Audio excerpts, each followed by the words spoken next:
Hello student, स्वागत है आपका इस वीडियो लेक्चर में। आज के इस वीडियो लेक्चर में हम यूपीएससी के प्री और मेंस का एक बहुत ही इंपॉर्टेंट टॉपिक डिस्कस करने जा रहे हैं और वो है साइक्लोन यानी चक्रवात।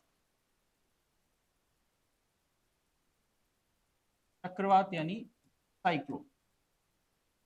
तो सबसे पहले हम बात करेंगे कि चक्रवात होते क्या है, कितने प्रकार के होते हैं, इनके बनने की दशाएं क्या क्या है और इनमें वायु के घूमने की दिशा क्या होती है। उसके बाद हम इनके बनने की प्रक्रिया को समझेंगे और लास्ट में हम चक्रवातों के नामकरण की प्रक्रिया किस प्रकार से होती है उसको समझेंगे। चलिए स्टार्ट करते हैं हमारा आज का टॉपिक चक्रवात। देखिए, चक्रवात जैसे हिंदी में नाम से स्पष्ट है, चक्रवात का मतलब होता है तेजी से या घूमती हुई तेज हवाएं जो परिवर्तनशील तथा अस्थिर है। अस्थिर यानी अगर किसी क्षेत्र में तेजी से हवाएं जो है वो इस प्रकार से गोल घूम रही है और ये परिवर्तनशील है, इसका मतलब है कि ये बन करके नष्ट होते रहते हैं और अपना स्थान बदलते रहते हैं, तब हम इनको कहेंगे कि ये परिवर्तनशील है और अस्थिर। अब यहाँ पर एक पॉइंट है कि ये जो हवाएं हैं वो तेज गति से घूमने क्यों लगती है या इनके पीछे क्या कारण। देखिए, हवाओं के घूमने का जो प्रमुख रीजन है उनमें एक रीजन है निम्न दाब का बनना। जैसे अगर महासागरों के ऊपर निम्न दाब बनता है तो वहां पर हवाएं तेज गति से घूमने लगती है और इसकी वजह से वहां पर उष्ण कटिबंधीय चक्रवातों की उत्पत्ति होती। उष्ण कटिबंधीय चक्रवातों की उत्पत्ति होगी। और यदि किसी क्षेत्र में ठंडी और गर्म वायु राशियां मिलती है और उनके मिलने की वजह से अगर हवाओं का वहां पर इस तरह से चक्रीय क्रम में घूमना शुरू हो जाए तो वहां पर शीतोष्ण कटिबंधीय चक्रवातों का निर्माण होगा। एक तो हो गया कि निम्न दाब की उपस्थिति, और दूसरा हो सकता है कि वायु राशियों का, दो अलग अलग वायु राशियों का मिलना। वायु राशियों का मिलना और इन वायु राशियों के मिलने से शीतोष्ण कटिबंधीय चक्रवातों की उत्पत्ति होती। तो यहां पर एक पॉइंट समझ लेते हैं कि बनने के कारणों के आधार पर चक्रवातों को हम दो भागों में बांट सकते हैं। पहला, कि अगर ये निम्न दाब की वजह से बन रहे हैं तो इन्हें हम उष्ण कटिबंधीय चक्रवात की श्रेणी में रखते हैं। अभी हम आगे देखेंगे कि उष्ण कटिबंधीय चक्रवात जो है वो किन क्षेत्रों में बनेंगे। और दूसरा जो है कि अगर दो अलग अलग वायु राशियां जैसे गर्म और ठंडी वायु राशि आपस में मिलती है तो उसकी वजह से जब हवाओं का चक्रीय क्रम में घूमना शुरू हो जाए तो इससे शीतोष्ण कटिबंधीय चक्रवातों की उत्पत्ति होती है। तो चक्रवात क्या है? घूमती हुई तेज हवाएं जो परिवर्तनशील है, अस्थिर। अब यहां पर हम बात करें कि जो चक्रवात है वो कितने प्रकार के हैं। अभी हमने जैसे पॉइंट देखा कि कारणों के आधार पर ये दो भागों में बांटे जा सकते हैं। अब पृथ्वी पर कहां पर इन चक्रवातों की उत्पत्ति होगी तो इसको समझने के लिए हम यहां पर एक पृथ्वी का एक डायग्राम ड्रॉ करते हैं। ये हमारा 0 डिग्री अक्षांश या इसे भूमध्य या विषुवत रेखा भी कहा जाता है। और ये भूमध्य या विषुवत रेखा पृथ्वी को दो बराबर अर्ध गोलार्धों में विभाजित करती। ऊपर की तरफ का जो गोलार्ध है इसे उत्तरी गोलार्ध यानी नदर्न हेमिस्फेयर, और दक्षिण का जो गोलार्ध है उसे दक्षिणी गोलार्ध यानी सदर्न हेमिस्फेयर कहा जाता है। तो यहाँ पर ये जो भूमध्य रेखा है वो इस तरह से पृथ्वी को दो बराबर भागों में विभाजित कर देती। अब पृथ्वी के कुछ भागों में, जैसे अगर हम यहां पर बात करें, यानी 23.5 डिग्री नॉर्थ और 23.5 डिग्री साउथ, यानी 23.5 डिग्री उत्तरी अक्षांश जिसको हम कर्क रेखा कहते हैं और 23.5 डिग्री दक्षिण अक्षांश जो मकर रेखा के नाम से जानी जाती है। पृथ्वी के इन्हीं भागों में सूर्य का प्रकाश सीधे पहुंचता है। सीधे पहुंचने का मतलब है कि सूर्य का प्रकाश जब यहां पर सीधे गिरेगा तो बहुत सारी ऊर्जा या उष्मा के साथ पहुंचेगा, जिससे इन भागों में तापमान अधिक प्राप्त होता है और यहाँ पर धरातल जो है वो अधिक गर्म हो जाते हैं। इन क्षेत्रों को कहा जाता है उष्ण कटिबंध। इन भागों को क्या कहा जाएगा? इन भागों को कहा जाएगा उष्ण कटिबंध। उष्ण कटिबंध। तो उष्ण कटिबंध जो है वो कर्क रेखा से मकर रेखा तक के जो क्षेत्र है पृथ्वी पर, उनको उष्ण कटिबंध कहा जाता है। अब उष्ण कटिबंध से ऊपर जो आगे के भाग हैं, जैसे 60 से 65 डिग्री उत्तरी अक्षांश और 60 से 65 डिग्री दक्षिणी अक्षांश, इन भागों को कहा जाएगा शीतोष्ण कटिबंध। पृथ्वी के इन भागों को शीतोष्ण कटिबंध के नाम से जाना जाता है। अभी हमने जैसे दो प्रकार के जो चक्रवात पढ़े, उन दोनों चक्रवातों की उत्पत्ति पृथ्वी के इन अलग अलग भागों में होती, यानी उष्ण कटिबंध में उष्ण कटिबंधीय चक्रवातों की उत्पत्ति होगी और शीतोष्ण कटिबंध में शीतोष्ण कटिबंधीय चक्रवात बनेंगे। यहाँ पर अगर हम उष्ण कटिबंधीय चक्रवात के बारे में देखें तो उष्ण कटिबंधीय चक्रवात जो है वो 5 डिग्री से लेकर के लगभग 30 डिग्री के मध्य बनते हैं, यानी 5 डिग्री से लेकर के 30 डिग्री उत्तर और दक्षिण दोनों भागों में, 5 से लेकर के 30 डिग्री। अब यहाँ पर एक पॉइंट समझ लेते हैं कि 5 डिग्री उत्तरी और 5 डिग्री दक्षिणी, ये जो एरिया है यहाँ पर विषुवत रेखा के दोनों तरफ 5-5 डिग्री का जो एरिया है, इस एरिया को कहा जाता है डोलड्रम। का नाम क्या है? डोलड्रम। क्योंकि इस क्षेत्र में तापन की प्रक्रिया काफी अधिक है और साथ ही यहाँ पर कोरियोलिस बल की अनुपस्थिति, यहाँ पर कोरियोलिस बल अनुपस्थित होता है। तो इस कोरियोलिस बल की अनुपस्थिति के कारण इस क्षेत्र में कोई चक्रवात नहीं बनता। तो यहां पर एक पॉइंट समझिए कि चक्रवातों के बनने के लिए कोरियोलिस बल की उपस्थिति होना आवश्यक, बिना कोरियोलिस बल के चक्रवात उत्पन्न नहीं होते हैं। तो डोलड्रम के एरिया में कोरियोलिस बल शून्य होता है, तो ऐसी स्थिति में वहां पर किसी प्रकार के चक्रवातों की उत्पत्ति नहीं होती। 5 डिग्री से 30 डिग्री उत्तरी अक्षांश और 5 डिग्री से 30 डिग्री दक्षिण अक्षांशों के मध्य जो चक्रवात उत्पन्न होंगे उन्हें हम कहते हैं उष्ण कटिबंधीय चक्रवात। उष्ण कटिबंधीय चक्रवात। उष्ण कटिबंधीय चक्रवात जो है वो मेनली उष्ण कटिबंधों में उत्पन्न होंगे। इन क्षेत्रों में, यहां से इस भागों में यहां तक उष्ण कटिबंधीय चक्रवातों की उत्पत्ति होगी, इन एरियाज में।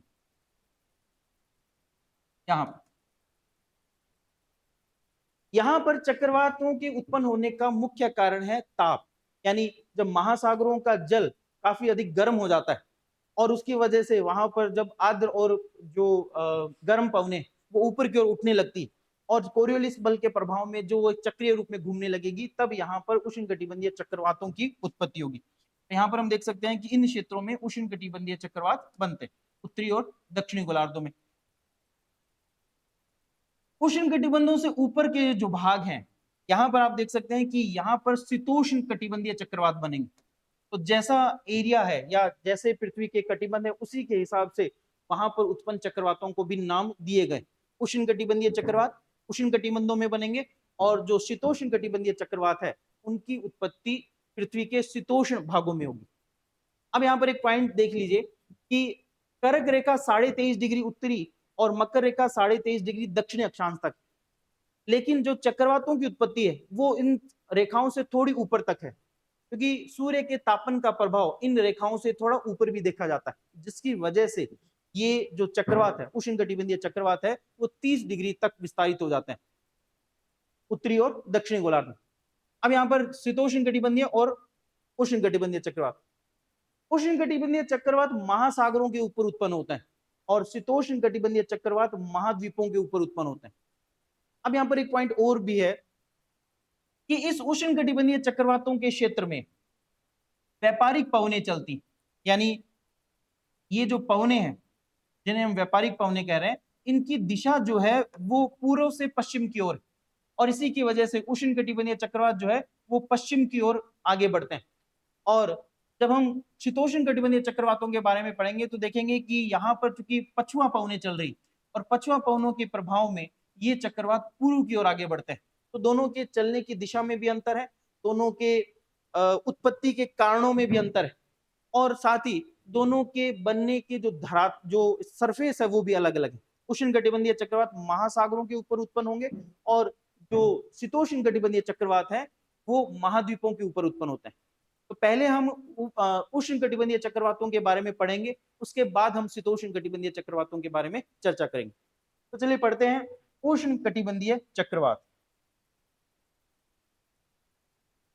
उष्ण कटिबंधीय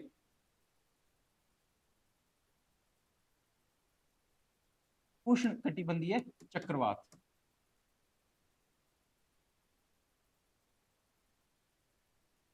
ट्रॉपिकल साइक्लोन। अब पहला पॉइंट तो ये कि कहां पर बनेंगे। तो उष्ण कटिबंधीय चक्रवात जो है वो 5 डिग्री से 30 डिग्री उत्तरी और दक्षिणी अक्षांशों के मध्य बनते हैं। उत्तरी और दक्षिणी अक्षांशों के मध्य 5 से 30 डिग्री उत्तरी और दक्षिणी अक्षांशों के मध्य उष्ण कटिबंधीय चक्रवात उत्पन्न होते हैं। 5 डिग्री से नीचे यानी विषुवत रेखा से 5 डिग्री ऊपर और 5 डिग्री नीचे उष्ण कटिबंधीय चक्रवात नहीं बनते हैं। कारण है वहां पर कोरियोलिस बल अनुपस्थित होता है। दूसरा, उष्ण कटिबंधीय चक्रवात महासागरों पर बनते हैं। महासागरों पर बनते हैं। ये कहां पर निर्मित होंगे? महासागरों पर, क्योंकि इनको बनने के लिए जो आवश्यक ऊर्जा की आवश्यकता होगी वो इन्हें महासागरों के ऊपर ही प्राप्त होती है।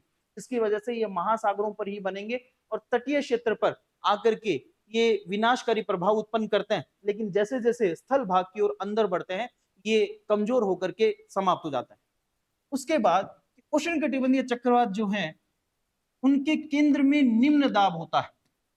उष्ण कटिबंधीय चक्रवातों के केंद्र में निम्न दाब होता है और परिधि की तरफ बढ़ते हुए हमें उच्च दाब देखने को मिलता है। तो यहां पर अगर आप देखें कि ये निम्न दाब या लो प्रेशर का एरिया, और इस लो प्रेशर के एरिया के आसपास जैसे जैसे हम परिधि की तरफ बढ़ते हैं, जैसे जैसे हम परिधि की तरफ बढ़ेंगे हमें उच्च दाब देखने को मिलेगा। तो जो उष्ण कटिबंधीय चक्रवात है उनके केंद्र में लो प्रेशर यानी निम्न दाब होगा और परिधि की तरफ जो दाब है वो बढ़ते हुए क्रम में होगा। जैसे अगर हम यहाँ पर दाब 10 मिली बार लेते हैं तो यहाँ पर 20 होगा, यहाँ पर 30 होगा, यानी जैसे जैसे परिधि की तरफ बढ़ेंगे वैसे वैसे दाब का मान भी बढ़ता। उष्ण कटिबंधीय चक्रवात कहाँ पर बनते हैं? किन अक्षांशों पर बनते हैं? साथ ही इनके केंद्र में निम्न दाब होता है और निम्न दाब की वजह से हवाएं जब इस तरह से उच्च दाब से निम्न दाब की ओर बढ़ती तो ये चक्रीय क्रम में इस प्रकार से चक्रीय क्रम में घूमने लगेंगी और इसकी वजह से उष्ण कटिबंधीय चक्रवात उत्पन्न होता है। उष्ण कटिबंधीय चक्रवात के बारे में अभी हमने कुछ पॉइंट्स पढ़े कि ये कहां पर उत्पन्न होंगे और इनके केंद्र में निम्न दाब होता है। अब अगला पॉइंट ये डिस्कस करते हैं कि उष्ण कटिबंधीय चक्रवातों के बनने की दशाएं क्या होती, यानी वो कौन कौन सी कंडीशंस हैं, दशाएं, या जिसको हम कह सकते हैं कि कौन कौन सी कंडीशंस हैं जिनकी उपस्थिति से उष्ण कटिबंधीय चक्रवातों की उत्पत्ति होती है। तो सबसे पहला पॉइंट तो अभी हमने देखा कि उष्ण कटिबंधीय चक्रवात जो है वो महासागरों में उत्पन्न होंगे। महासागरों पर उत्पन्न होते हैं, यानी स्थल भाग पर उष्ण कटिबंधीय चक्रवात नहीं बनते। का रीजन अभी हमने डिस्कस किया था कि महासागरों पर जो गर्म और आर्द्र हवाएं हैं उनकी वजह से इन चक्रवातों की उत्पत्ति होती, और स्थल भाग पर हवाएं जो है वो गर्म तो हो जाती लेकिन उनमें आर्द्रता के अभाव के कारण इन चक्रवातों की उत्पत्ति नहीं हो पाती। दूसरा है कि महासागरों का जो तापमान है, महासागरों का जो तापमान है वो 27 डिग्री सेल्सियस से अधिक होना चाहिए। यानी अगर तापमान 27 डिग्री सेल्सियस से अधिक होता है तब उष्ण कटिबंधीय चक्रवात यानी ट्रॉपिकल साइक्लोन्स की उत्पत्ति होती। अब ये 27 डिग्री सेल्सियस जो तापमान है वो सामान्यतः वहां पर अधिक होने की संभावना होगी जहां पर महासागर किसी स्थलीय भाग से घिरे हुए हैं या जहां पर महासागर जो है वो संकड़े हैं। जैसे अगर आप हिंद महासागर के बारे में देखें तो हिंद महासागर में बंगाल की खाड़ी का जो एरिया है वो इस प्रकार का है कि जहां पर जो समुद्री क्षेत्र है वो स्थल भाग से घिरा हुआ सा है और ऐसी जगहों पर समुद्र का तापन जो है वो ज्यादा जल्दी हो जाता है और जिसकी वजह से वहां पर उष्णकटिबंधीय चक्रवातों की उत्पत्ति की संभावना अधिक होती। इसी तरह से अगर आप उत्तरी अमेरिका के दक्षिण में जो कैरेबियन सागर है वहां पर देखें तो वहां पर भी उष्णकटिबंधीय चक्रवातों के उत्पन्न होने की संभावनाएं अधिक है। दक्षिणी चीन सागर में भी इसी प्रकार की परिस्थिति बनती है जिसकी वजह से वहां पर उष्णकटिबंधीय चक्रवात अधिक उत्पन्न होते हैं। तो पहला तो है कि महासागरों पर उत्पन्न होंगे, दूसरा महासागरों का तापमान 27 डिग्री सेल्सियस से अधिक होना चाहिए, और संकरे महासागरों में या जो संकरे जलीय क्षेत्र है वहां पर इनके निर्माण की दशाएं जो है अधिक होती। तीसरा है कि इन क्षेत्रों में जहां पर इस प्रकार महासागरों की उपस्थिति है और तापमान भी 27 डिग्री सेल्सियस से अधिक हो रहा है, वहां पर कोरियोलिस बल की उपस्थिति होना आवश्यक है। कोरियोलिस बल,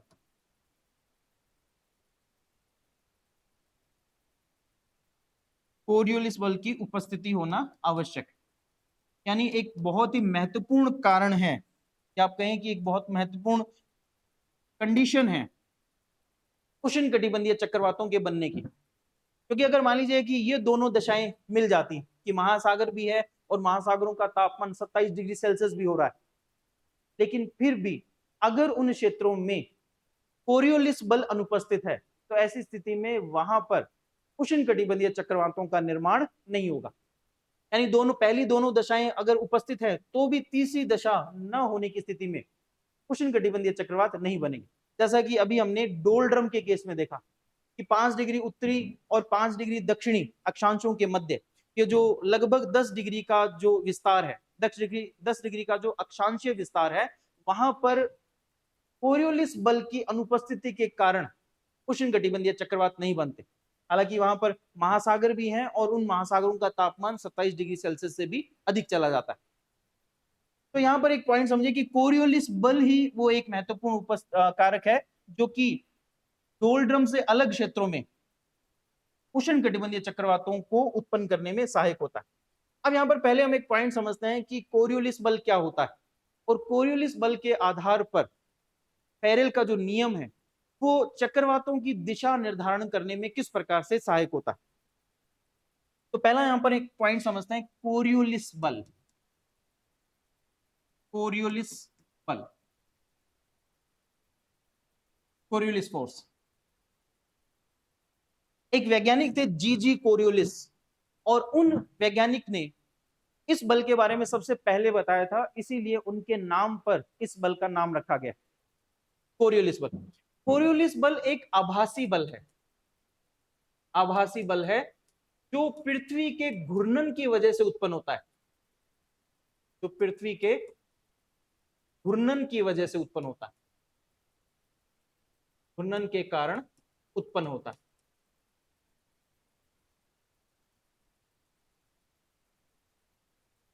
यानी कोरियोलिस बल क्या है कि तभी उत्पन्न होगा जब पृथ्वी घूर्णन करती। इसका मतलब है कि अगर पृथ्वी घूर्णन करना बंद कर दें तो कोरियोलिस बल भी समाप्त हो जाएगा। ये बल सिर्फ तभी उत्पन्न हो पा रहा है जब पृथ्वी जो है वो घूर्णन कर रही। तो हम जानते हैं कि पृथ्वी जो है वो अपने अक्ष से 23.5 डिग्री झुकाव लिए हुए और पश्चिम से पूर्व की दिशा में घूर्णन कर रही। यानी पृथ्वी की गतियों में दो गति महत्वपूर्ण, एक तो उसका अपनी अक्ष पर घूर्णन और दूसरा सूर्य के चारों तरफ परिक्रमण। तो यहाँ पर पृथ्वी की जो घूर्णन गति है, यानी वो अपने अक्ष पर जो पश्चिम से पूर्व की तरफ घूम रही है, उसकी वजह से कोरियोलिस बल उत्पन्न हो रहा है। घूर्णन के कारण उत्पन्न हो रहा है कोरियोलिस बल, और इस कोरियोलिस बल का मान जो है वो विषुवत रेखा के आसपास के क्षेत्रों में शून्य होता है। कोरियोलिस बल विषुवत रेखा के आसपास के क्षेत्रों में शून्य होगा, तो घूर्णन की वजह से कोरियोलिस बल उत्पन्न होगा। अब कोरियोलिस बल के कारण, क्योंकि कोरियोलिस बल पृथ्वी पर घूर्णन की वजह से उत्पन्न हो रहा है, तो कोरियोलिस बल के कारण पृथ्वी पर चलने वाली जो पवनें हैं उनकी दिशा में थोड़ा सा डिफ्लेक्शन या विचलन आ जाता है। यानी हवाएं जो कि इस तरह से अपने उच्च दाब से निम्न दाब की ओर बह रही होती, कोरियोलिस बल की वजह से वो अपनी दिशा से थोड़ी विचलित हो जाती। तो दिशा में विचलन के इस नियम को, या कहें कि हवाओं में ये जो विचलन है, इसको फेरेल ने बताया था और इसे हम फेरेल का नियम कहते हैं। तो यहाँ पर एक पॉइंट समझिए कि फेरेल का नियम क्या है। फेरेल का नियम, तो फेरेल ने ये बताया कि अगर उत्तरी गोलार्ध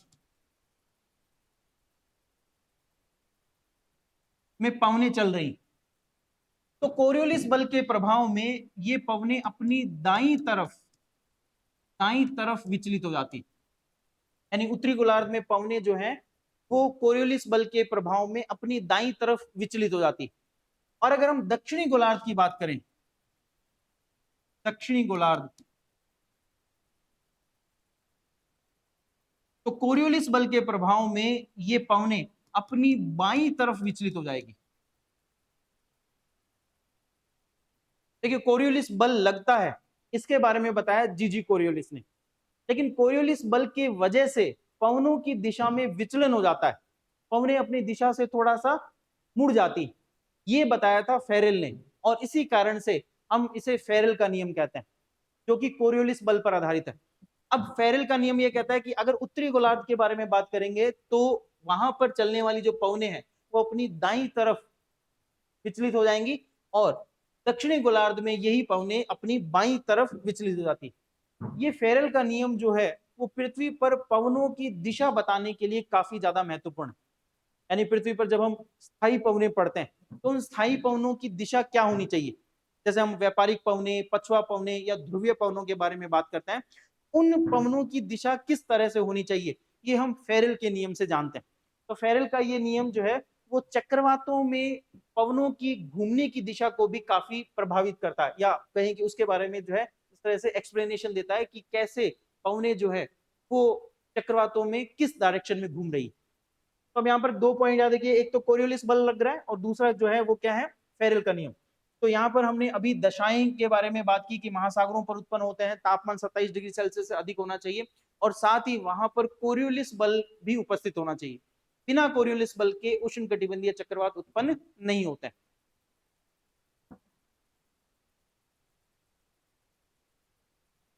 नेक्स्ट देखिए, अब अगर हम बात करें कि उष्ण कटिबंधीय चक्रवात, उष्ण कटिबंधीय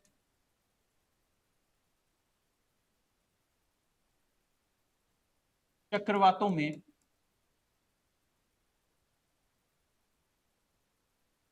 पवनों के घूर्णन की दिशा, पवनों के घूर्णन की दिशा, यानी उष्ण कटिबंधीय चक्रवातों में पवनें जब घूमती हैं तो उनकी डायरेक्शन क्या होगी। अब ये जो डायरेक्शन है वो हम फेरेल के नियम से निकालते हैं। उत्तरी गोलार्ध में इनकी जो दिशा है वो अलग होगी और दक्षिणी गोलार्ध में इनकी दिशा अलग होगी। तो पहले हम बात करते हैं उत्तरी गोलार्ध में।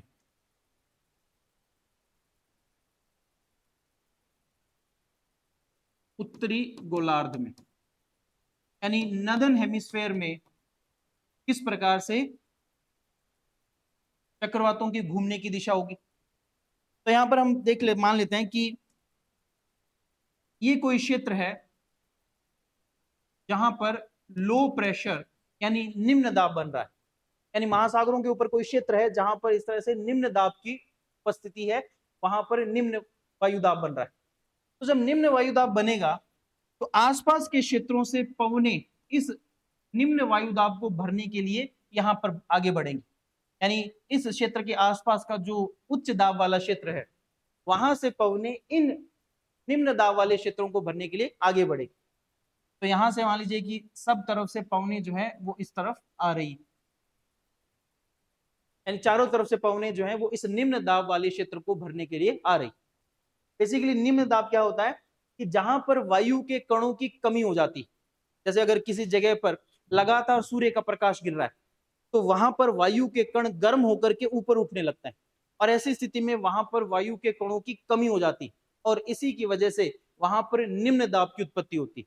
तो जब निम्न दाब होगा तो आसपास की जो अधिक वायु वाले या आप कहें कि अधिक दाब वाले जो क्षेत्र है वहां से वायु के कण इस तरफ आगे बढ़ते हैं और इसी को हम पवने कहते हैं। तो पवनें हमेशा उच्च दाब से निम्न दाब की ओर बहती। तो जब यहाँ पर इस तरह से ये पवनें इस क्षेत्र को भरने के लिए आगे बढ़ रही है, तो अगर यहाँ पर कोरियोलिस बल नहीं होगा तो ये पवनें आपस में आकर के एक दूसरे से टकराना शुरू कर देंगी। यानी पवनों में कोई घूर्णन की या उसमें घूमने की कोई प्रक्रिया नहीं होगी। पवनों का घूमना कोरियोलिस बल के कारण ही संभव है। अगर कोरियोलिस बल नहीं होगा तो वहां पर पवनें आपस में आकर के टकरा जाएंगी, लेकिन वहां पर साइक्लोन या चक्रवात की उत्पत्ति नहीं होगी। अब कोरियोलिस बल के कारण अभी हमने फेरेल के नियम के अनुसार देखा कि उत्तरी गोलार्ध में जो पवनें हैं वो अपने दाईं तरफ विक्षेपित हो जाती है, विचलित हो जाती है। तो अगर मान लीजिए इस तरफ से पवन आ रही तो ये अपनी दाईं तरफ जो है वो इस तरफ से यहाँ इस डायरेक्शन में विचलित हो जाएगी। यानी इस पवन का जो दाहिना भाग है या दाईं तरफ जो है वो इस तरफ। अगर इस पवन के बारे में बात करें तो ये इस तरफ विचलित हो जाएगी, यानी जाना चाहिए था इस तरफ लेकिन एक्चुअल में डायरेक्शन इस तरफ हो जाएगी। इसी तरह से इस पवन के बारे में बात करें जो इस तरफ से आ रही है, इसका भी जो विचलन है वो कुछ इस दिशा में हो जाएगा। और यहां से जो पवनें आ रही उसका भी विचलन जो है वो अपनी मूल दिशा से हट करके थोड़ा इस तरफ हो जाएगा। यानी ये जो सभी प्रकार से सभी दिशाओं से आने वाली पवनें हैं ये अलग अलग क्षेत्रों की ओर, या आप कहें कि इनकी डायरेक्शन जो है वो अपनी अपनी दाईं तरफ मुड़ जाती। अब दाईं तरफ मुड़ने की वजह से यहाँ पर देखिए कि ये जो क्षेत्र बना या ये जो पवनें इस तरह से आगे बढ़ती है तो ये एक घेरे में घूमना या आप कहें कि एक वर्तीय पथ पर घूमना शुरू कर देती, और इसी की वजह से साइक्लोन की या उष्णकटिबंधीय चक्रवातों की उत्पत्ति होती। अब उत्तरी गोलार्ध में देखिए ये जो दिशा है घूमने की ये घड़ी की सुई की विपरीत दिशा में, यानी आप इस सभी एरो को मिला दें तो ये जो है एक एंटी क्लॉकवाइज दिशा में घूर्णन कर रही। तो यहां पर आप देख सकते हैं कि ये जो घूर्णन है ये एंटी क्लॉकवाइज यानी वामावर्त दिशा में, एंटी क्लॉकवाइज। उत्तरी गोलार्ध में उष्णकटिबंधीय चक्रवातों के घूमने की दिशा एंटी क्लॉकवाइज होती है। ये अभी हमने फेरेल के नियम से समझा। अगर यहीं पर हम बात करें दक्षिणी गोलार्ध में, दक्षिणी गोलार्ध में तो दक्षिणी गोलार्ध में जो उष्णकटिबंधीय चक्रवात बनेंगे उनके घूमने की दिशा किस प्रकार से होगी।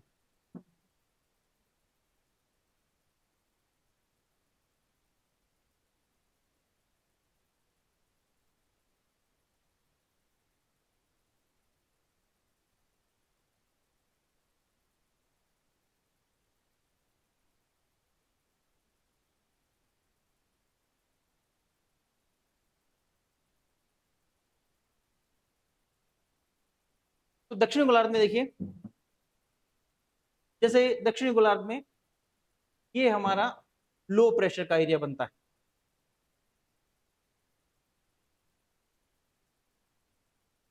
ये हमारा लो प्रेशर का एरिया बना, निम्न दाब का क्षेत्र बनता है। अब इस निम्न दाब के क्षेत्र में उसी प्रकार से पवनें जो है वो इस निम्न दाब के क्षेत्र को भरने के लिए आगे बढ़ेंगी। चारों तरफ से पवनें जो हैं वो इस निम्न दाब के क्षेत्र को भरने के लिए आएंगी। ये बात कर रहे हैं हम दक्षिणी गोलार्ध में। और अभी हमने फेरेल के नियम के अनुसार पढ़ा कि दक्षिणी गोलार्ध में पवनें जो हैं वो कोरियोलिस बल के प्रभाव में अपनी बाईं तरफ विचलित हो जाती। तो यहाँ पर देखिए कि ये जो पवनें हैं वो अपने बाईं तरफ, यानी अगर ये पवन यहाँ पर आ रही तो इसका बायां जो है वो इस तरफ होगा, ये इस तरफ विचलित हो जाएगी। और इस पवन के बारे में बात करें तो ये अपने बाईं तरफ यानी इस तरफ विचलित हो जाएगी। इसी तरह से यहाँ पर इस पवन को देखें तो ये भी अपने बाईं तरफ यानी इस डायरेक्शन में विचलित हो जाएगी, और ये पवन भी इस डायरेक्शन में यानी अपनी बाईं तरफ विचलित हो जाएगी। और इसकी वजह से यहाँ पर आप देखिए कि जो पवनें हैं वो एक वृत्तीय पथ पर इस तरह से गति करना शुरू कर देगी, यानी उनमें जो एक चक्रीय गति होगी वो घड़ी की दिशा के अनुसार हो रही। तो घड़ी की दिशा के अनुसार हो रही है तो इस दिशा को हम कहते हैं दक्षिणावर्त, दक्षिणाव्रत, या इसको कहते हैं क्लोकवाइज, क्लोकवाइज। तो दक्षिणी गोलार्ध में जो उष्णकटिबंधीय चक्रवात है उनके घूर्णन की दिशा क्लॉकवाइज और उत्तरी गोलार्ध में जो उष्णकटिबंधीय चक्रवात है उनके घूमने की दिशा एंटी क्लॉकवाइज होती। तो यहां से ये भी प्रश्न कई बार पूछे गए हैं कि चक्रवातों की घूमने की दिशा उत्तरी गोलार्ध में क्या है या दक्षिणी गोलार्ध में क्या है। तो अभी हमने फेरेल के नियम से इस पॉइंट को समझा और बना करके भी एक बार देख लिया कि कैसे पवने जो है वो अपने दाई या बाई तरफ घूम करके क्लोक या एंटी क्लॉकवाइज घूर्णन उत्पन्न करती। उष्णकटिबंधीय चक्रवात जब इस तरह से घूमेंगे तो उत्तरी गोलार्ध और दक्षिणी गोलार्ध में उनके घूमने की दिशा क्या होगी। अब चाहे जो उष्णकटिबंधीय चक्रवात है वो उत्तरी गोलार्ध में बन रहा हो या दक्षिणी गोलार्ध में, चाहे जो उष्णकटिबंधीय चक्रवात है जैसे ये उष्णकटिबंधीय चक्रवातों के उत्पत्ति के क्षेत्र यानी उष्णकटिबंध, अब चाहे वो उत्तरी गोलार्ध में बने या दक्षिणी गोलार्ध में, यहां पर जो पवने हैं वो व्यापारिक पवने होंगी और उनकी दिशा कुछ इस तरह से होगी। जैसे मान लीजिए यहां पर चक्रवात बन रहे हैं, उत्तरी गोलार्ध में ये एंटी क्लॉकवाइज और दक्षिणी गोलार्ध में ये क्लॉकवाइज घूम रहे हैं। लेकिन चूंकि यहां पर जो पवने हैं वो किस प्रकार की है, व्यापारिक पवने, व्यापारिक पवने हैं या ट्रेड विंड्स जिनको हम कहते हैं।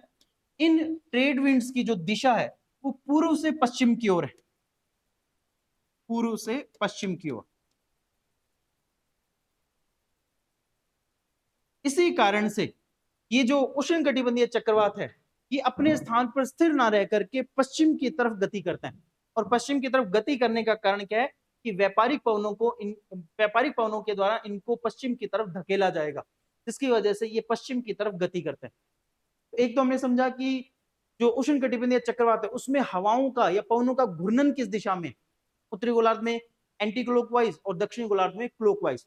लेकिन अगर आप उनके आगे बढ़ने की दिशा देखें, उनके गति करने की दिशा देखें, तो वो व्यापारिक पवनों के प्रभाव में पश्चिम की ओर गति करते हैं। तो ये उष्णकटिबंधीय चक्रवात के आगे बढ़ने की दिशा किस प्रकार से होगी, और अभी हमने पहले देखी थी कि इनके घूर्णन की दिशा क्या होती। तो कई बार ये एक कंफ्यूजन हो जाता है कि गति की दिशा किस तरह की है या उनके घूर्णन की दिशा किस तरह की। यानी जब वो अपनी जगह पे घूम रहा है तब वो क्लोक या एंटी क्लोकवाइज है, यानी उत्तरी गोलार्ध में है तो एंटी क्लोकवाइज और दक्षिणी गोलार्ध में है तो क्लोकवाइज। लेकिन जब वो आगे बढ़ेंगे तो हमेशा पूर्व से पश्चिम दिशा की ओर आगे बढ़ते हैं। अब अगला एक महत्वपूर्ण पॉइंट कि उष्णकटिबंधीय चक्रवात के बनने की प्रक्रिया क्या है। अभी तक हमने ये देखा कि उष्णकटिबंधीय चक्रवात महासागरों के ऊपर उत्पन्न होते हैं, वहां पर उत्पन्न होंगे जहां पर तापमान 27 डिग्री सेल्सियस से अधिक हो जाता है, या वहां पर उत्पन्न होंगे जहां पर कोरियोलिस बल की उपस्थिति। तो दशाओं के बारे में हमने बात कर ली थी, लेकिन अब हम देखेंगे कि इनके उत्पन्न की प्रक्रिया क्या है, उत्पन्न होने की प्रक्रिया क्या है, और साथ ही एक महत्वपूर्ण पॉइंट कि कैसे महासागरों में जल की जो संघनन की गुप्त उष्मा है वो इनके बनाने की प्रक्रिया में और अधिक योगदान देती। तो यहाँ पर एक पॉइंट देखते हैं कि उष्णकटिबंधीय चक्रवात की उत्पन्न होने की प्रक्रिया क्या है, यानी उस प्रक्रिया को समझते हैं जिसके कारण उष्णकटिबंधीय चक्रवात उत्पन्न होते हैं और उनकी जो क्षमता है वो महासागरों के ऊपर बढ़ती जाती।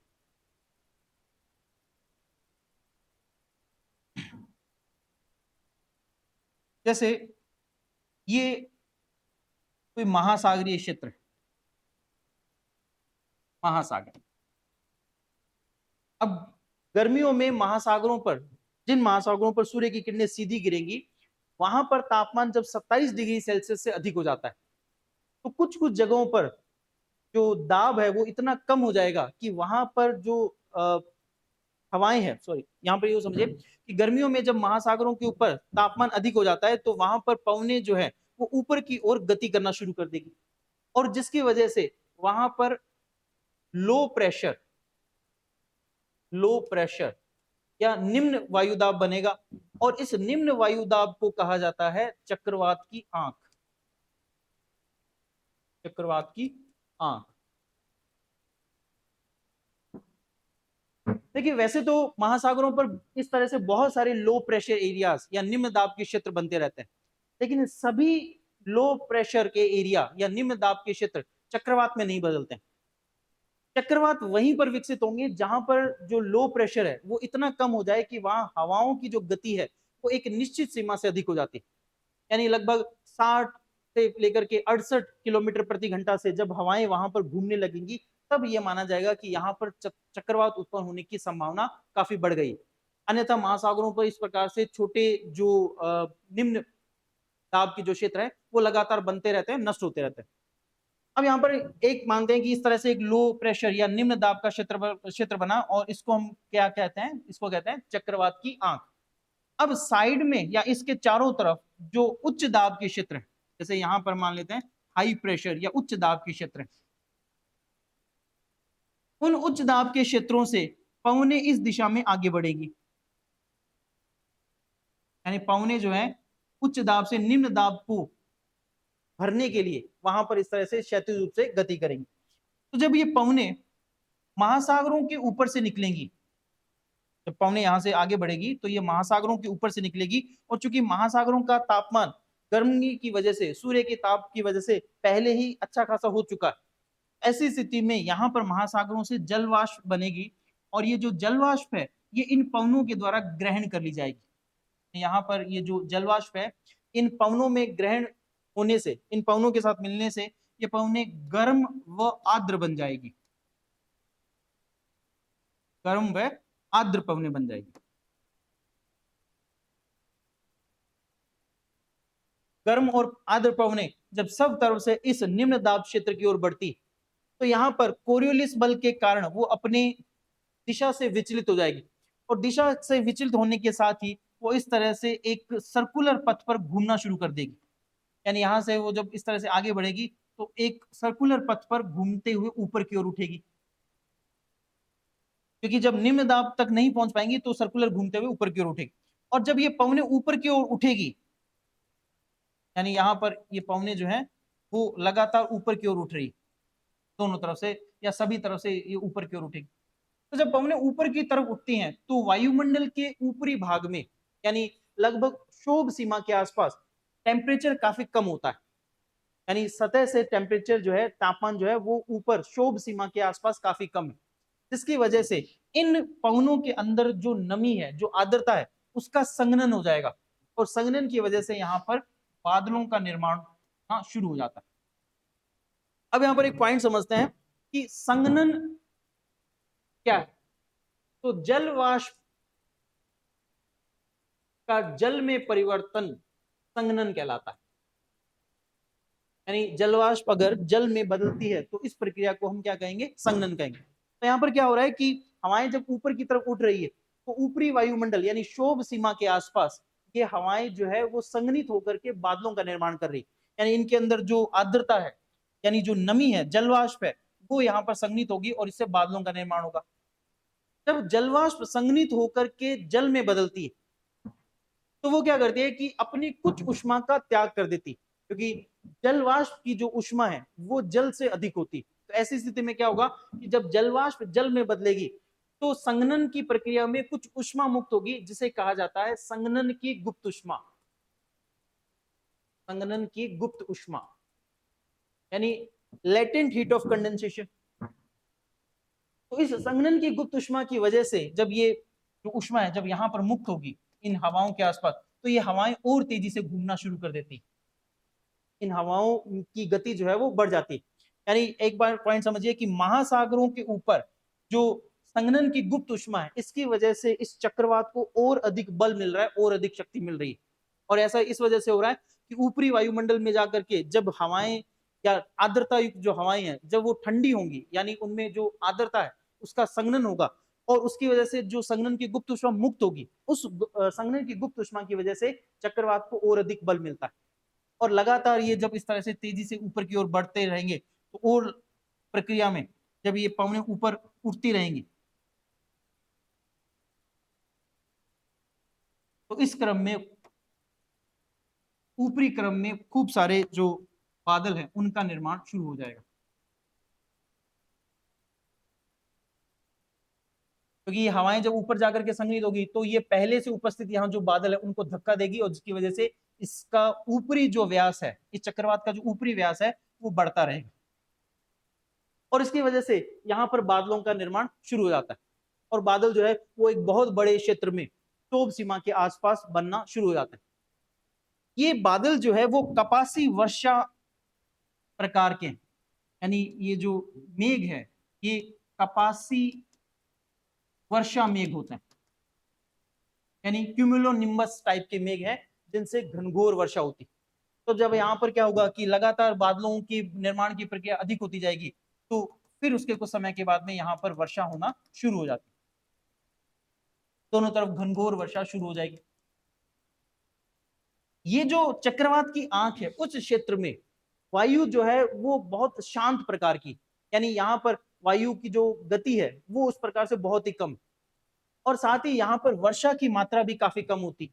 तो ये जो चक्रवात की आंख है ये अपेक्षाकृत एक शांत क्षेत्र होता है, शांत क्षेत्र होता है, यानी चक्रवात में उसका जो मध्य भाग है जहां पर निम्न दाब है, वो चक्रवात की आंख वाला भाग एक शांत क्षेत्र है, और उसके आसपास के एरिया में काफी अधिक वर्षा होती। यहाँ पर जो इस चक्रवात की आंख के जो चारों तरफ का भाग है, यहाँ दोनों या हर तरफ, इसको कहा जाता है चक्रवात की आंख की दीवार, यानी आई वॉल। आई वॉल या इसे कहा जाता है आंख की दीवार। आंख की दीवार कहने का मतलब है चक्रवात की आंख की दीवार। तो चक्रवात की आंख की दीवार जो है वो इस शांत क्षेत्र के चारों ओर का क्षेत्र, इस क्षेत्र में खूब बरसात होती, क्योंकि यहाँ पर बादलों के निर्माण की प्रक्रिया या संघनन की प्रक्रिया काफी अधिक हो रही, जिसकी वजह से यहाँ पर वर्षा भी काफी अधिक होती। अब क्या होगा कि जैसे जैसे ये पवने ऊपर की ओर उठेगी, इनमें जो आर्द्रता है उसका संघनन हो जाएगा, और ये पवने जो है वो और ऊपर नहीं जाएगी, ये अपने इस तरफ दाएं और बाएं तरफ या अपने जो है क्षैतिज रूप में आगे बढ़ेगी, और आगे बढ़ते हुए एक जब आगे बढ़ते हुए एक ठंडी हो जाएगी, तो जब ये नीचे गिरना शुरू कर देगी, और नीचे गिरने शुरू करने में जहां पर ये नीचे गिरेगी वहां पर हाई प्रेशर बनेगा, और इस प्रकार से ये प्रक्रिया जो है वो लगातार चलती रहेगी। तो ये पूरा एक तरह से एक सिस्टम बन गया है महासागरों के ऊपर कि आर्द्र पवने जो है, गर्म और आर्द्र पवने ऊपर उठती है, फिर वहां पर उनका संघनन होगा, बादल बनेंगे, और संघनन की गुप्त उष्मा मुक्त होगी, और संघनन की गुप्त उष्मा से इस चक्रवात को और अधिक शक्ति मिलती।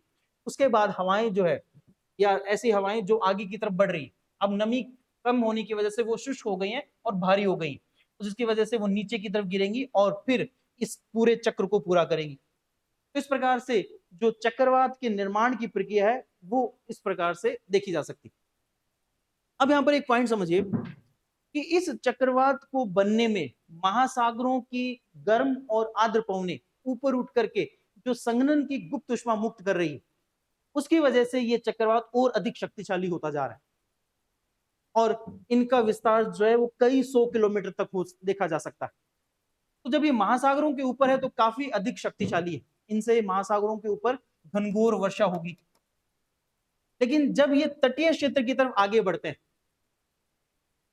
पश्चिम की तरफ बढ़ेंगे व्यापारी पवनों के प्रभाव में, और जब तटीय क्षेत्र पर जाकर के हिट करेंगे तो तटीय क्षेत्र पर इनसे काफी ज्यादा विनाशकारी प्रभाव देखने को मिलता है, यानी तटीय क्षेत्रों पर इनसे खूब इस तरह से तबाही होगी, वहां पर जो भी मानवीय आवास वगैरह है उसको क्षति पहुंचाने में इनका काफी योगदान रहता है। लेकिन जैसे जैसे ये तटीय क्षेत्रों से स्थलीय भागों में अंदर की ओर बढ़ते हैं, वैसे वैसे ये कमजोर होते जाते हैं, दुर्बल होते जाते हैं। कारण ये है कि इनको बल या शक्ति प्रदान करने के लिए संघनन की गुप्त उष्मा की आवश्यकता है, और संघनन की गुप्त उष्मा वहीं पर उपलब्ध होगी जहां पर आर्द्र पवने संघनन की प्रक्रिया में जल में बदलती। अभी हमने बात की कि जल वाष्प किसमें बदलेगी, जल में, और इसकी वजह से संघनन की गुप्त उष्मा मुक्त होती। महाद्वीपों के ऊपर संघनन की गुप्त उष्मा की अनुपस्थिति के कारण ये कमजोर हो जाएंगे, और धीरे धीरे फिर अंदर की तरफ बढ़ते हुए, यानी तटों से लगभग 100 से 200 किलोमीटर अंदर तक इनका प्रभाव लगभग समाप्त हो जाता है। तो ये उष्णकटिबंधीय चक्रवातों के बनने की प्रक्रिया है। इनमें निम्न दाब बनता है, और आसपास से किस प्रकार से उच्च दाब से वायु जो है उस क्षेत्र की ओर गति करेगी, वहां पर पहले इस तरह से संघनन की प्रक्रिया होगी, बादल बनेंगे, और बादल कौन से होंगे, कपासी वर्षा मेघ प्रकार के होंगे जिनसे घनघोर वर्षा होती। और साथ ही बादल बनने की प्रक्रिया में जो संघनन की गुप्त उष्मा मुक्त होगी, उस संघनन की गुप्त उष्मा से इस चक्रवात को बल मिलेगा, शक्ति मिलेगी। तो प्रक्रिया हम देख चुके हैं कि किस प्रकार से होती है और इनका जो बनने की प्रोसेस है वो किस तरह से। अब नेक्स्ट पॉइंट समझते हैं भारत पर इन उष्णकटिबंधीय चक्रवातों के प्रभावों के बारे में, और साथ ही यह भी प्रश्न पूछा जाता है कि भारत में जो उष्णकटिबंधीय चक्रवात है उनका सबसे अधिक प्रभाव पूर्वी तटों पर देखने को मिलता है।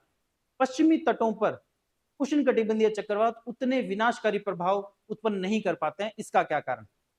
तो यहां पर हम भारत के तट का अगर एक चित्र बनाएं, यानी प्रायद्वीपीय जो क्षेत्र है भारत का, उसका एक चित्र हम बना लेते हैं। यहां पर ये जो जलीय क्षेत्र है ये है बंगाल की खाड़ी, बंगाल की खाड़ी, और ये जो क्षेत्र है ये है अरब सागर, अरब सागर। अब पहला पॉइंट तो यहां पर यही है कि बंगाल की खाड़ी में उष्णकटिबंधीय चक्रवातों के बनने की संभावना अरब सागर में उष्णकटिबंधीय चक्रवातों के बनने से अधिक होती। इसका रीजन क्या है? तो इसका कारण यह है कि बंगाल की खाड़ी जो है वो अरब सागर की अपेक्षा एक संकरा जलीय क्षेत्र है, यानी घिरा हुआ समुद्र है। इसके एक तरफ भारत या ऊपर इस तरह से बांग्लादेश, म्यांमार और दूसरे जो साउथ ईस्ट एशिया के देश हैं, उनकी वजह से इस बंगाल की खाड़ी का बहुत भाग जो है वो स्थल भाग से घिरा हुआ। की वजह से यहाँ पर पानी जो है वो लगातार बड़े महासागरों के साथ में मिक्स नहीं हो पाता, और यहाँ पर जो जल है उसका तापन गर्मियों में काफी अधिक हो जाता है। और जब गर्मियों में अधिक होगा तो यहाँ पर उष्ण कटिबंधीय चक्रवातों की उत्पत्ति होगी। अरब सागर में भी उष्ण कटिबंधीय चक्रवातों का निर्माण होता है। तो यहाँ पर हम देखते हैं कि उष्ण कटिबंधीय चक्रवात बन रहे हैं। अभी हमने बात की थी कि ये उष्ण कटिबंधीय चक्रवात व्यापारिक पवनों के प्रभाव में पूर्व से पश्चिम की ओर आगे बढ़ते हैं। तो जब ये व्यापारिक पवनों में आगे की तरफ बढ़ेंगे तो भारत के तटीय क्षेत्रों पर सबसे पहले टकराएंगे। और कौन से तटीय क्षेत्र पर? पूर्वी तटीय क्षेत्रों पर। तो आंध्र प्रदेश और उड़ीसा के भागों में इनका विनाशकारी प्रभाव देखने को मिलता है। वहीं पर अगर हम अरब सागर में उत्पन्न हुए उष्णकटिबंधीय चक्रवात को देखें तो ये जब पश्चिम की ओर आगे बढ़ेंगे तो भारतीय तटों को छोड़कर, यानी पश्चिमी तट को छोड़ करके आगे यमन और दूसरे क्षेत्रों की तरफ चले जाएंगे, अफ्रीका की तरफ या यमन की तरफ चले जाएंगे, जिसकी वजह से पश्चिमी तट पर इनका प्रभाव कम देखने को मिलता है। अगर कोई उष्णकटिबंधीय चक्रवात तटों के बिल्कुल पास ही बन रहा हो तब उसका कुछ प्रभाव तटों पर देखने को मिलता है। या कई बार क्या होता है कि यहाँ पर ये जो खंबात की खाड़ी के आसपास वाला क्षेत्र है, यहाँ पर कोई चक्रवात बन रहा है, तो ये चक्रवात जब आगे की तरफ बढ़ेगा तो गुजरात का ये जो काठियावाड़ वाला क्षेत्र है इस पर अपना प्रभाव दर्शाता है। तो कई बार ये होता है कि इस खंबात की खाड़ी के आसपास के क्षेत्रों में जब चक्रवात की उत्पत्ति होगी तो ये आगे बढ़ने के क्रम में गुजरात के काठियावाड़ या सौराष्ट्र वाला जो क्षेत्र है वहां पर अपना प्रभाव दर्शाता है। इसीलिए पश्चिम तटों पर सबसे ज्यादा प्रभाव जो है वो गुजरात के तटों पर देखने को मिलता है, या कई बार जैसे तट के आसपास अगर बने तो केरल वगैरह के तट पर भी इसका प्रभाव देखने को मिलता है। लेकिन पश्चिमी तट पर क्योंकि इनकी दिशा पश्चिम की ओर बढ़ने की वजह से ये भारतीय तटों पर उतना विनाशकारी प्रभाव उत्पन्न नहीं कर पाते हैं जितना बंगाल की खाड़ी में उत्पन्न हुए उष्णकटिबंधीय चक्रवात कर पाते हैं। रीजन कि इनके आगे बढ़ने की दिशा में भारत का ये पूर्वी तट आता है, और इसी की वजह से इन तटों पर या आंध्र और जो ओडिशा का जो तटीय भाग है वहां पर इनका प्रभाव अधिक देखने को मिलता है।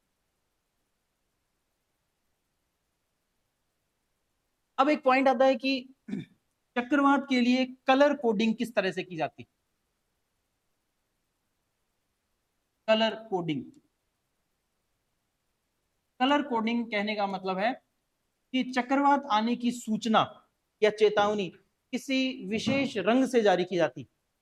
एक बार यूपीएससी में पूछा गया प्रश्न है कि जो चक्रवात है उनकी कलर कोडिंग किस प्रकार से की जाती है, या उनकी कलर कोडिंग में जो कलर है, जो रंग है, उनका क्या महत्व है। तो देखिए, कलर कोडिंग का मतलब है कि चक्रवात की सूचना या चेतावनी किसी विशेष रंग से दी जाती है और उस विशेष रंग का कुछ महत्व होता है। जैसे अगर ये सूचना हरे रंग से दी जा रही, हरे रंग से दी जा रही, तो इसका मतलब है कि चक्रवात आने की संभावना नहीं है। चक्रवात आने की संभावना नहीं है, यानी मौसम शांत रहेगा और तटीय क्षेत्रों पर जो क्रियाकलाप है वो यथावत बनाए रखे जा सकते हैं। इस समय सूचना हरे रंग से दी जाती, यदि सूचना पीले रंग से दी जा रही या चेतावनी जो जारी की जा रही है वो पीले रंग से दी जा रही है, तो इसका मतलब है अगले कुछ दिनों में चक्रवात आने की संभावना है। अगले कुछ दिनों में चक्रवात आने की संभावना है। और यदि चक्रवात की जो सूचना है वो ऑरेंज या संतरी कलर में दी जाती, तो इसका मतलब है कि अगले 24 घंटों में चक्रवात आने की संभावना है। तो रंगों के हिसाब से अलग अलग।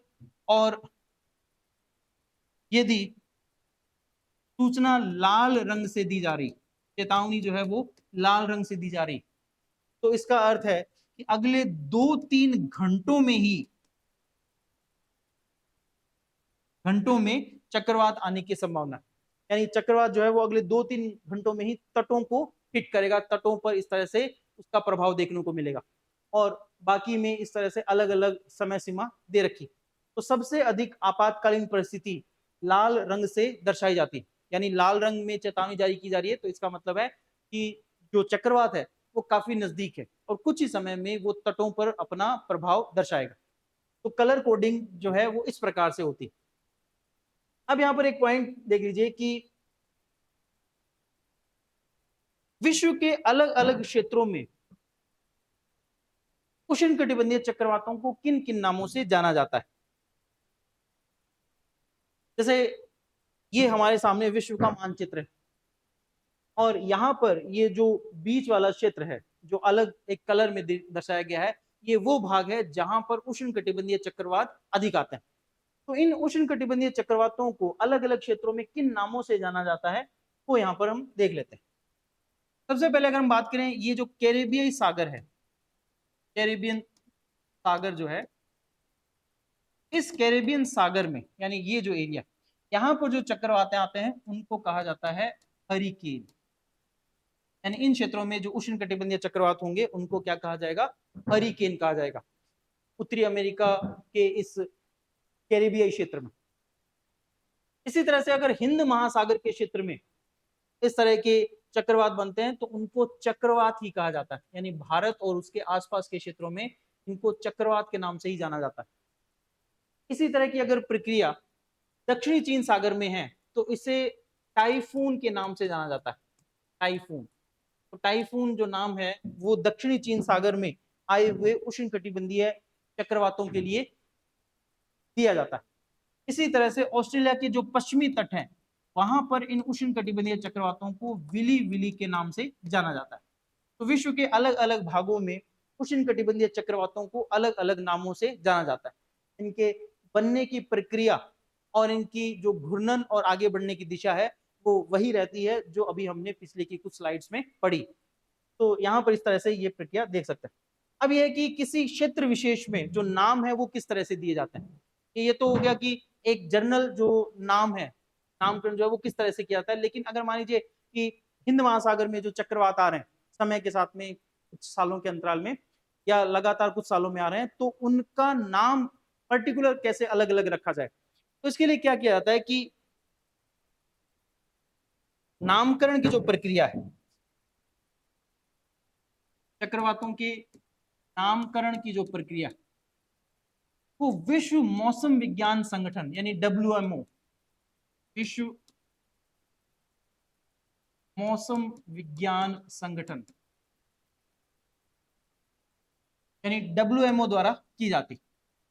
अब WMO क्या करेगा कि उस क्षेत्र में जितने भी तटीय देश हैं या आप कहें कि उस चक्रवात के आसपास से प्रभावित जो क्षेत्र है, जैसे अगर हिंद महासागर के एरिया में, तो हिंद महासागर के एरिया में वो देश जहां पर इनका प्रभाव होता है, जैसे भारत या इस तरह से पाकिस्तान हो गया, मालदीव हो गया या यमन हो गया, इसी तरह से बांग्लादेश है, म्यांमार है, तो ये सभी देशों से WMO एक लिस्ट मंगवा लेता है, यानी उनके हिसाब से जो नाम होगा उनकी एक लिस्ट डब्ल्यूएमओ पहले ही अपने साथ पास में मंगवा करके रख लेता है। और फिर जैसे जैसे चक्रवात आते जाते हैं वैसे वैसे बारी बारी से उसका नाम रख दिया जाता है। जैसे एक बार जो है वो भारत के द्वारा जारी की गई लिस्ट से जो नाम ले लिया, फिर उसके बाद में पाकिस्तान या बांग्लादेश, या उसके बाद में मान लीजिए म्यांमार या यमन। तो हर देश जो कि उस क्षेत्र में चक्रवात से प्रभावित है उस देशों में उनका नाम रखा जाता है। जैसे हिंद महासागर में ये जो कुछ देश हैं इनके संगठन से पहले से प्राप्त लिस्ट के आधार पर ही डब्ल्यूएमओ इनका नाम रखता है। तो ये इस तरह से चक्रवातों के नामकरण की प्रक्रिया। अब एक लास्ट पॉइंट की उष्ण कटिबंधीय चक्रवात, उष्ण कटिबंधीय चक्रवात और शीतोष्ण कटिबंधीय चक्रवातों में अंतर क्या है।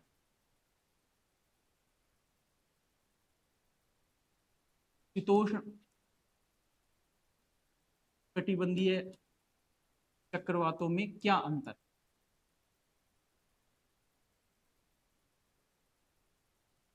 तो सबसे पहला पॉइंट तो यही कि ये निम्न दाब की वजह से उत्पन्न होता है, की वजह से उत्पन्न होंगे निम्न दाब की वजह से, यानी केंद्र में निम्न दाब बनेगा और आसपास के क्षेत्र में से हवाएं जब उस निम्न दाब के क्षेत्र को भरने के लिए आगे बढ़ेगी तो वहां पर उष्ण कटिबंधीय चक्रवात उत्पन्न होते हैं। ये जो है वो वाताग्र के क्षेत्रों में, यानी जहां पर वायु राशियां मिलती है और दो वायु राशियां जहां पर मिलती तो उनका जो फ्रंट बनता है, जो वाताग्र बनता है, उस वाताग्र एरिया में, उस वाताग्र के क्षेत्र में शीतोष्ण कटिबंधीय चक्रवातों की उत्पत्ति होगी। ये महासागरों के ऊपर बनते हैं, इनकी उत्पत्ति महाद्वीपों पर होती।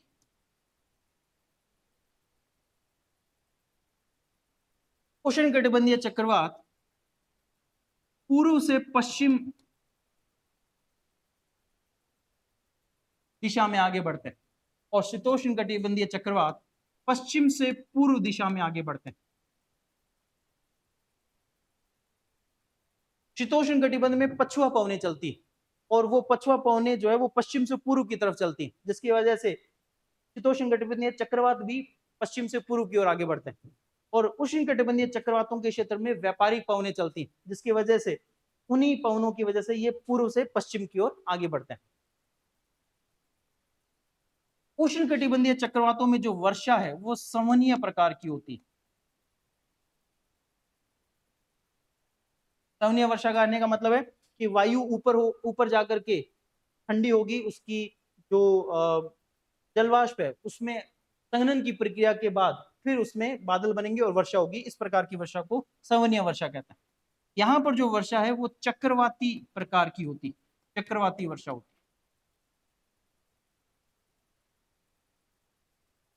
उष्ण कटिबंधीय चक्रवात 5 से 30 डिग्री नॉर्थ और साउथ, यानी उत्तरी और दक्षिणी अक्षांशों के मध्य बनते हैं। 5 से 30 डिग्री उत्तरी और 5 से 30 डिग्री दक्षिणी अक्षांशों के मध्य। और ये जो चक्रवात है ये 30 से लेकर के लगभग 65 डिग्री उत्तरी और दक्षिणी अक्षांशों के मध्य बनते हैं। तो उष्ण कटिबंधीय चक्रवात और शीतोष्ण कटिबंधीय चक्रवात। इसके अलावा जैसे उष्ण कटिबंधीय चक्रवात में विनाशकारी प्रभाव अधिक होता है, जबकि शीतोष्ण कटिबंधीय चक्रवातों का विनाशकारी प्रभाव कम होता है। ये एक धीमी गति से आगे बढ़ते हैं। जैसे उष्ण कटिबंधीय चक्रवात तो तेज वर्षा के तेज हवा, उष्ण कटिबंधीय चक्रवात जो है वो काफी गति से तटों पर हिट करते हैं, जबकि शीतोष्ण कटिबंध जो है, शीतोष्ण कटिबंधीय चक्रवात जो है वो धीमी गति से आगे बढ़ते हैं और इनसे धीमी वर्षा होती उष्ण कटिबंधीय चक्रवातों की तुलना में।